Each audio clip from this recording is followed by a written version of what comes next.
Well, I don't know that we've got the biggest shed in the West. There's some big sheds out there, but we're very, very happy with the size of ours. So I spend most of my days here, all day, most days. You can do what you want in your own shed. You can build what you want. You can repair what you want.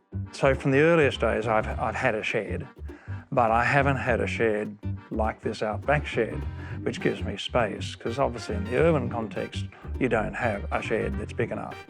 I have to have a shed. It's the shed that I will come when I break both my legs and then I'm at my wood bench and I can actually make something and have the excuse for not being able to get out of the shed. So yeah, it's everything to me. Sometimes pubs are too noisy. Sometimes your wife might see that as an infringement on personal time.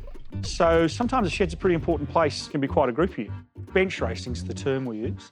We've got a big enough shed that we've put a couple of other little sideburns in. You know, we've got a barbecue in the shed. Most people have one of those. I was lucky enough to pick up a pizza oven at an auction, so we've got one of them as well.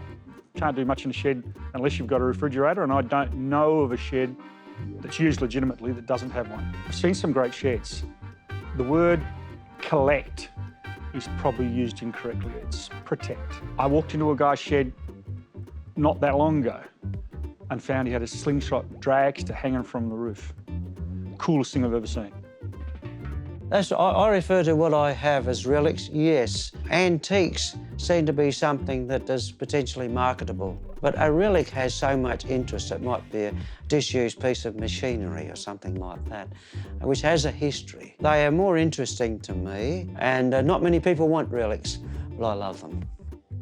I use the shed for any restoration, but also it has a collection of just about every generation of tools. So one corner of the shed, I have cobbler's tools. There's the ironmonger's tools on another wall. I've got another wall with every form of chisel and hammer and mallet that you can imagine. Just as a heritage building can tell a story, so can a heritage tool item. Everything at the corner of the shed can tell a story.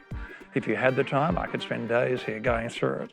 I think there's a lot of people in Broken Hill with large volumes of things. Maybe it's the distance that's been the hurdle for moving it away from here or not. I don't really know. We've got some of the best things since sliced bread tucked away in sheds in Broken Hill. My father, he certainly introduced me to the collection of unique items. I love what is here. I have him to thank for that. I remember him jokingly saying that he's a collector and he wondered what was going to happen when he passed on. As I said, they're relics, aren't they?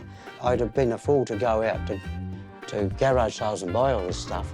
Over the years, I've had a lot of items given to me. It's been a matter of making room for them. Recordings, whether they be 78s or LPs, they take a lot of room. I've often thought at times perhaps I'd have been better off as a stamp collector than a collector of records. I've got to tell you, I've got a shed in town as well.